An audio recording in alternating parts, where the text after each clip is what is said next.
Good day po. Bumili po ako sa Lazada ng square pen or chicken cage para sa mga alaga kong manok.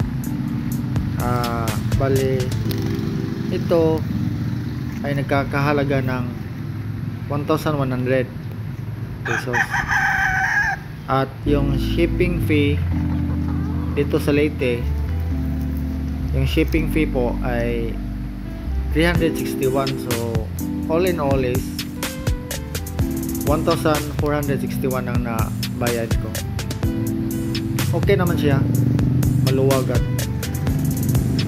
ano to bali galvanized iron to, so hindi siya madali magka-stain.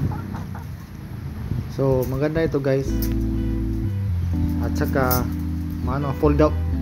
folding to foldable siya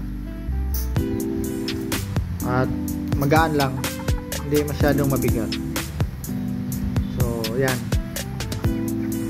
okay na okay guys. Yan ang takip sa taas. Okay guys, okay na okay. I'm happy na kabili po ako nito. Guys, yung size pala nito is 3x3x3 feet. Yan ang size guys. That's all for this day guys. Thank you for watching.